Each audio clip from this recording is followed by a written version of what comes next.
오늘은 결코 사라질 수 없는 우리의 희망이라는 제목으로 말씀을 전하고자 합니다. 성경에 나오는 인물 중에 잔인한 사람이 있었습니다. 그 잔인한 인물이 누구냐면 헤롯 대왕, 헤롯 왕이었습니다. 헤롯 왕은 참으로 잔인한 사람이었는데, 얼마나 잔인하면 자기 궁정에서 일하는 사람들이 마음에 안 들어서 300명을 다 죽였습니다.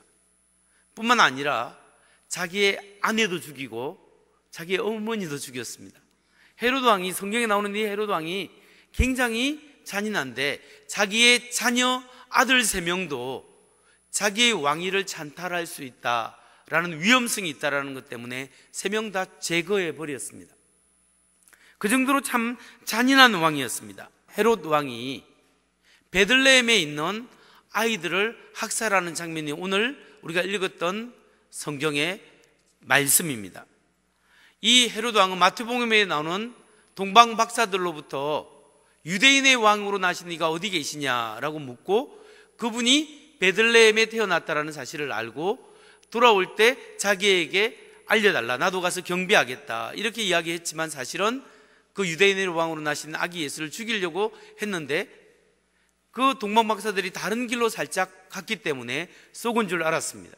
그 때를 계산해서 2살 미만의 아이들은 모조리 이렇게 학살하는 그런 만행을 저지르게 되었죠. 참 잔인한 왕입니다. 그런데 기독교를 반대하는 사람들 중에 이 성경 말씀을 통해서 헤롯 왕이 2살 미만의 아이들을 죽인 사건은 마태가 꾸며낸 사건이다. 왜냐하면 이 기록이 일반 역사책에 나오지 않기 때문이다, 이렇게 주장하는 사람이 있습니다. 이 기록은 마태가 꾸며낸 이야기고 예수는 베들레헴에 태어나지 않았다라고 주장하는 사람이 도올 김용옥 교수죠. 그렇기 때문에 일반 책에 이 베들레헴에서 죽은 아이의 사건들이 역사책에 기록되어 있지 않기 때문에 이건 거짓일 수 있는 가능성이 많다라고 주장합니다. 사실 일반 책에는 베들레헴에서 아이들이 죽은 사건은 나오지 않습니다. 근데 일반 역사책에 예수님이 언제 어느 땅에 어느 시기에 태어났다라는 것도 나오고, 예수님의 십자가 죽음도 나오고, 예수의 부활도 일반 역사책에 다 나옵니다. 그런데 베들레헴 학살 사건은 안 나오거든요. 그렇기 때문에 예수는 베들레헴에서 태어나지 않았다라고 주장하는데, 여러분은 어떻게 생각하십니까? 마태가 이 이야기를 꾸며낸 이야기일까요? 사실 왜 일반 역사책에는 베들레헴의 아이들을 학살하는 이 장면이 빠져 있겠습니까? 그 이유는 이렇게 설명될 수 있습니다. 베들레헴이라는 마을은 아주 작은 마을입니다. 그리고 이 베들레헴은 전체 인구가 학자들에 의하면 그 당시 한 500명에서 1000명 미만이었을 것이다, 이렇게 주장합니다. 왜냐하면 바벨론 포로로 붙잡혀간 사람들이 돌아온 사람이 몇 명이냐면 그 지역에 돌아온 사람이 123명이에요. 그로부터 한 300-400년 후에 어떤 일이 벌어졌기 때문에, 그렇기 때문에 그 인구가 많아봤자 1000명이고 그 훨씬 더 작다라는 거죠. 그리고 2살 미만의 남자아이는 한 10명에서 30명 사이 있을 것이다, 이렇게 추정합니다. 이 헤롯 대왕은 잔인한 왕인데 사람들 여기저기서 많이 죽이고 유대인을 폭정으로 이렇게 다스리는 사람인데, 그 베들레헴이라는 작은 마을에 어린아이 20-30명 죽였다 해서 그 지역에 엄청난 사건이 아닐 수 있는 거예요.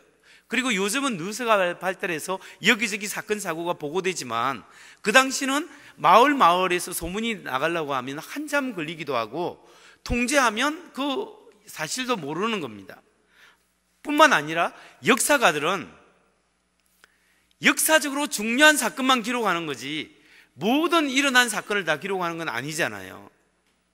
그렇기 때문에 역사가들의 흥미를 끌 수 있는 사건은 아닐 수 있기 때문에 일반 역사책에는 당연히 안 나올 수 있죠. 사실 역사적으로 일어난 사건이 얼마나 많습니까? 그런데 그게 다 역사적으로 기록됐습니까? 아니죠. 일반 역사에는 빠져 있지만 마태복음에는 기록이 나오는데, 이 마태는 이 장면을 기록할 충분한 이유가 있었습니다. 그렇다면 마태는 왜 예수님이 태어난 당시 베들레헴에 일어난 아기들의 집단 살해 사건을 왜 기록하고 있을까요? 이 사건을 통해서 마태는 무엇을 이야기하려고 하겠습니까? 그것은 온갖 악의 위협과 도전 속에서도 인류의 희망은 사라지지 않는다라는 사실을 이야기하는 겁니다. 악의 세력의 박해와 위협에도 불구하고 하나님의 능력은 더욱 위대하시다, 이 사실을 우리에게 알려주는 겁니다. 다시 말해서 아무리 악의 세력이 하나님의 일을 방해하고 사탄 마귀가 하나님의 사람을 핍박하더라도 하나님의 구원의 계획은 여전히 진행되고 예수 안에 여전히 희망이 있고 예수님은 영원한 희망을 우리에게 주시고 하나님 안에, 예수 안에 있는 희망은 결코 사라지지 않는다는 사실을 우리에게 알려주기 위해서 이것을 기록했다라는 겁니다. 마태복음 2장 18절을 한번 보십시오. 이 말씀에 보면 라마에서 소리가 들려왔다. 울부짖으며 크게 애곡하는 소리다. 라헬이 자식들을 잃고 우는데 자식들이 없어졌으므로 위로를 받으려 하지 않았다. 이 베들레헴의 아이가 죽는 장면을 예레미야서 예언과 연결시켜서 지금 이야기하고 있습니다.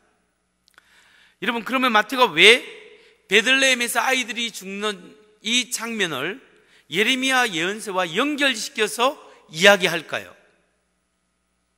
그 이유를 알려고 하면 역사적 배경을 조금 살펴볼 필요가 있습니다. 야곱의 아내가 누구냐면 레아도 있지만 라헬이죠. 라헬은 야곱의 아내였습니다. 그런데 야곱의 아내였던 라헬이 묻혔던 장소가 라마에서 쭉 내려오면 예루살렘이 있고 그 옆에 베들레헴으로 가는 길에 묻힌 거예요. 라헬이 죽어서 묻힌 장소가 베들레헴 근처, 예루살렘 근처, 라마의 근처예요. 그리고 예레미야서 31장 15절 말씀을 마태가 인용을 했는데 그 말씀에 보면 나주가 이렇게 말한다. 라마에서 슬픈 소리가 들린다. 비통하게 울부짖는 소리가 들린다. 라헬이 자식을 잃고 울고 있다. 자식들이 없어졌으니 위로받기조차 거절하는구나. 여러분, 이 말씀의 배경이 뭐냐면 일단 랍비들, 유대인의 선생인 랍비들은 라헬을 누구로 생각하느냐 하면 라헬은 모든 세대의 이스라엘의 어머니라고 그렇게 인식하고 있었습니다. 모든 세대의 이스라엘의 어머니. 그런데 이 라헬이 왜 우냐 하면요, 바벨론이 쳐들어와서 예루살렘을 멸망시켰는데 예루살렘 바로 위에 있는 라마를 멸망시키고 예루살렘을 멸망시켜서 수많은 사람을 라마에서부터 끌고 가서 포로로 끌고 갔습니다. 그러니까 포로로 붙잡혀가는 그 장면을 이 라헬, 이스라엘의 어머니가 막 눈물 뿌려 슬퍼 우는 그 장면으로 예언되어 있다라는 거죠.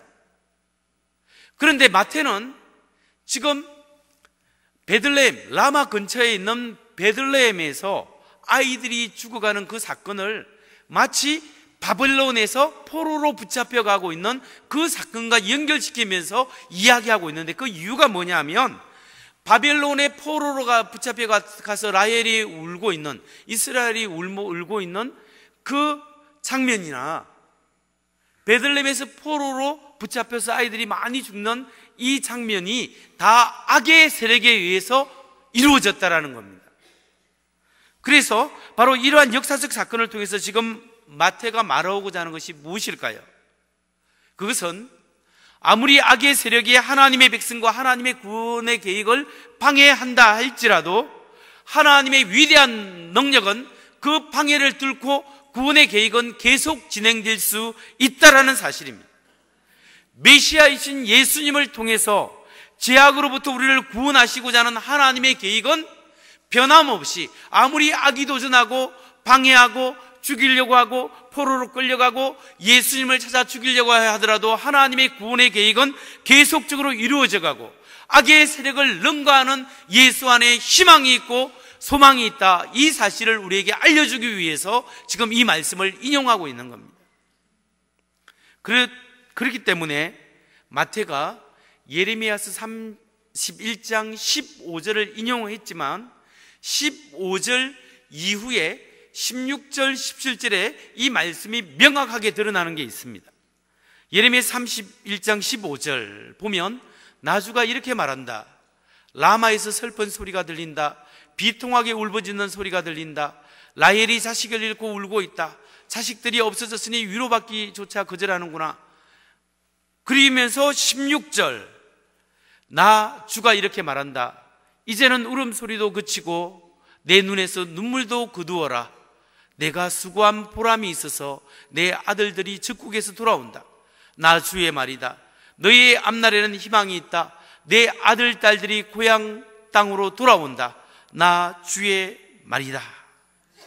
이게 뭐냐면요, 포로가 붙잡혀서 끌려서 바빌론에서 포로 생활을 하고 그 슬픔을 당하고 아이가 그 근처에서 학살을 당하고 죽었지만은 결국 바빌론의 포로로 붙잡힌 사람들이 이스라엘로 다시 돌아오는 것처럼, 포로에 해방돼서 돌아오는 것처럼 아이들은 죽었지만 예수님은 죽지 않고 인류의 희망은 결국 이 애굽으로 갔다가 다시 돌아와서 우리를 위한 구원의 사역은 계속된다라는 사실을 지금 이야기하고 있는 거예요. 예수님이 우리를 죄에서 구원시킬 해방자요, 인류의 희망이다. 예수님은 희망이다. 아무리 사탄의 세력, 악의 세력이 예수님을 죽이려고 해도 예수 그리스도는 죽지 않고 하나님의 구원의 사역으로 승리하실 것이다. 이 메시지를 우리에게 주고 있는 겁니다. 성도 여러분, 우리는 신앙생활 하다가 보면 내 자신도 생각하지 못하고 상상하지 못한 어려움을 경험할 때가 있어요.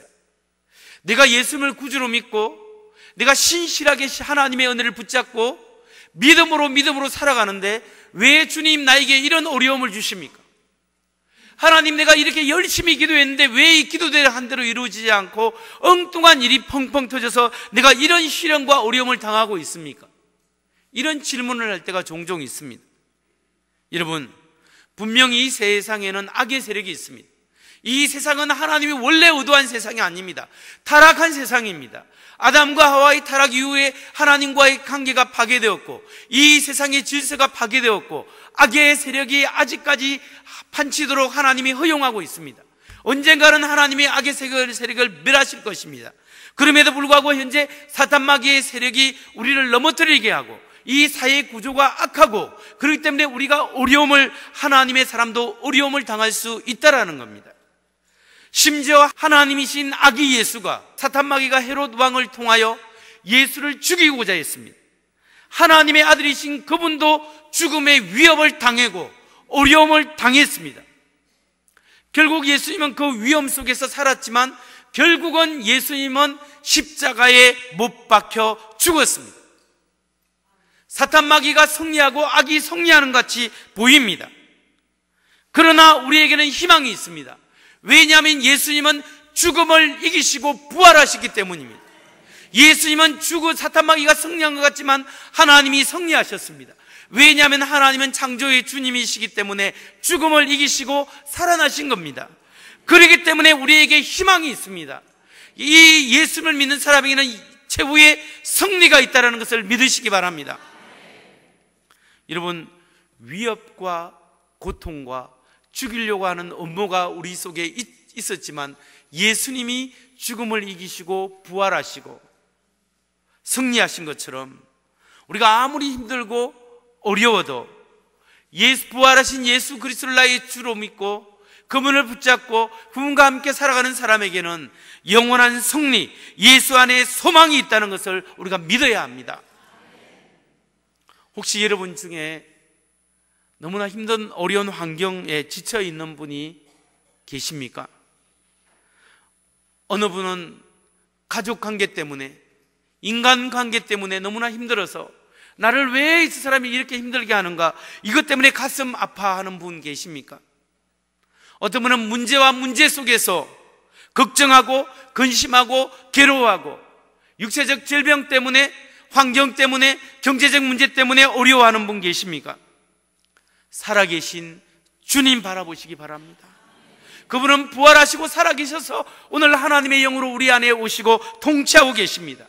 우리가 그분을 의지하고 갈망할 때, 주님, 살아계신 주님, 오늘 나의 주님이실 줄 믿습니다. 문제가 크게 보여도 주님을 바라볼 때, 하나님이 더 크게 보일 때 문제는 아무것도 아닐 수 있습니다.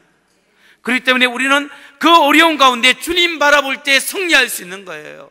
어려움 속에서 하나님의 은혜를 바라볼 때 우리는 승리가 주어진다는 겁니다. 제가 군대 생활을 할 때 저도 일반 병사처럼 열심히 하고 다른 사람처럼 게으르지 않고 열심히 같이 군대 생활을 했습니다.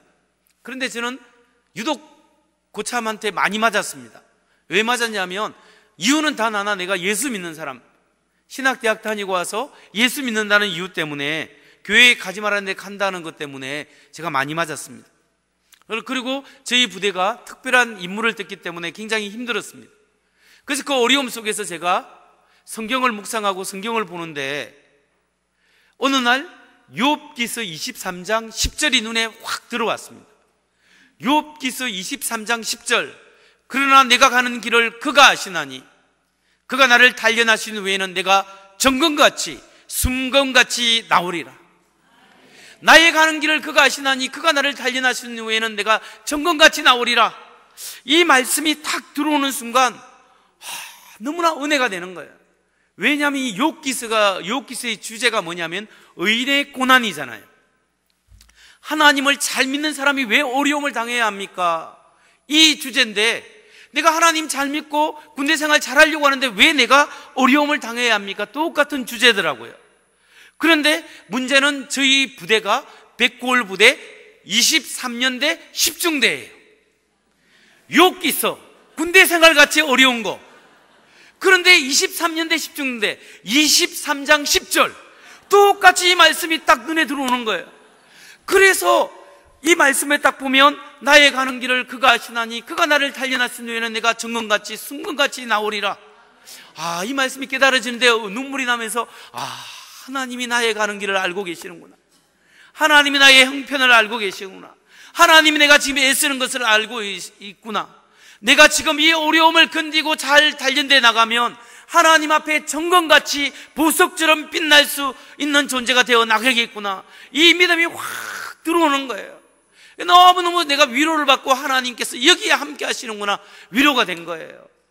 그래서 제가 뭐 했냐면 일병 때부터는 우리 부대원 120명을 모아놓고 금요일마다 제가 이 말씀을 전했거든요. 신앙점호라는 게 있어서 제가 이렇게 율동 찬양도 하고, 그리고 이제 말씀도 전하고 초코파이도 지원받아서 하나씩 주고, 이렇게 하는 신앙점호를 인도했는데, 그때 이 말씀을 나누면서 우리가 군대 생활이 하지만 여러분, 이 생활이 전부가 아니고 우리가 이 어려움 속에서도 하나님이 우리의 길을 아시고 우리가 단련하시는 외에는 정말 지금보다 훨씬 더 성숙한 사람이 되어서 사회에 나갈 수 있습니다 라고 이제 적용하면서 이게 말을 했을 때 우리 부대원들이 참 은혜를 받더라고요.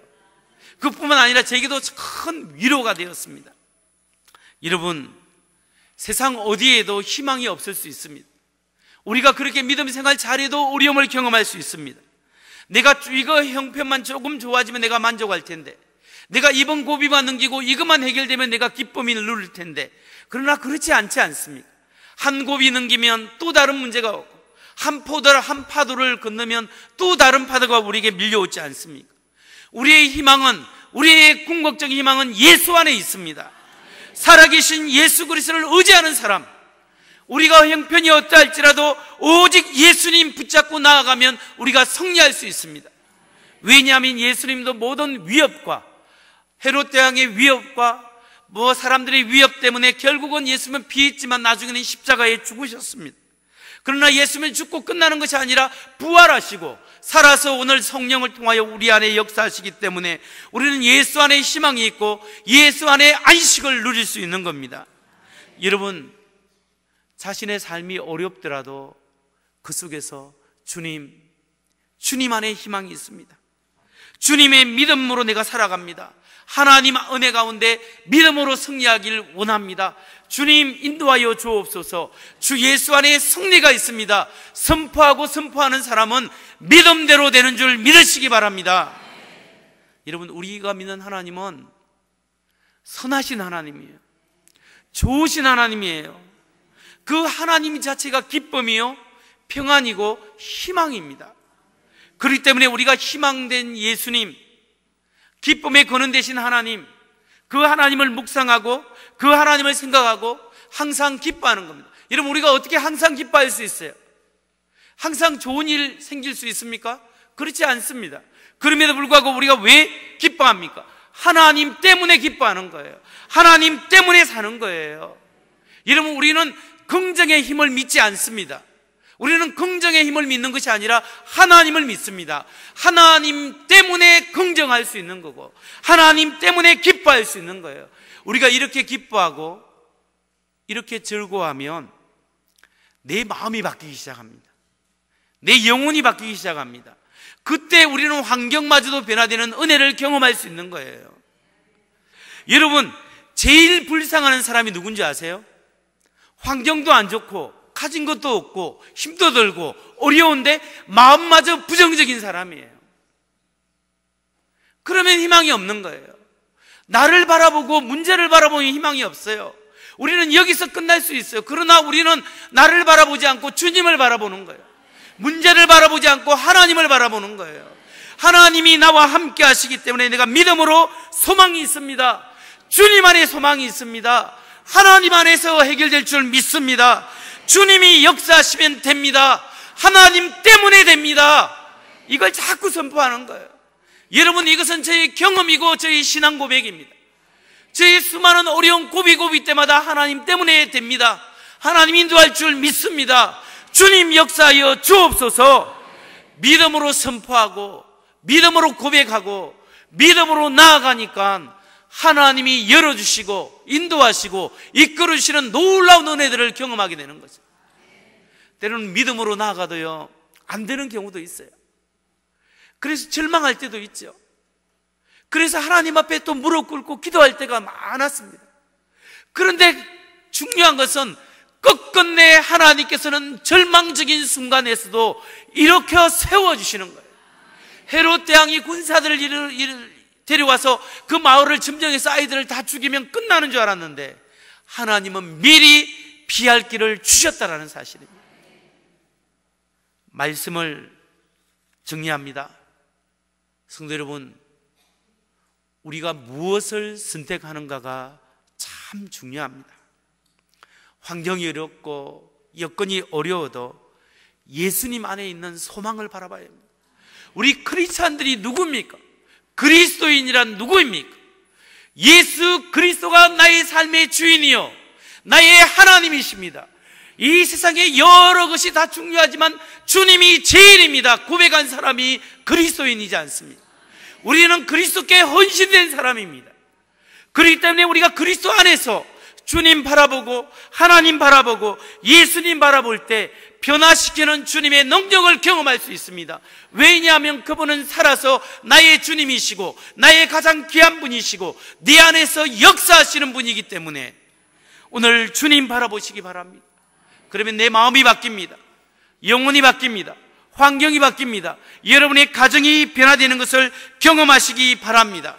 사탄 마귀가 우리를 괴롭히고 우리를 어렵게 만들고 힘들게 만들어도 우리가 예수님 바라보고 예수님 의지하고 부활하신 주님이 나의 주님이신데 그분이 다스리신데 걱정을 맡기고 염려를 맡기고 하나님 붙잡고 믿음으로 승리한 줄 믿습니다. 예수 승리 나의 승리, 예수 부활 나의 부활, 나에게 최후의 승리가 있습니다. 고백하시기 바랍니다. 그럴 때 하나님께서 여러분을 붙잡아 주시고 여러분의 가정을 붙잡아 주시고 우리 모두를 승리하게 할 줄 믿습니다.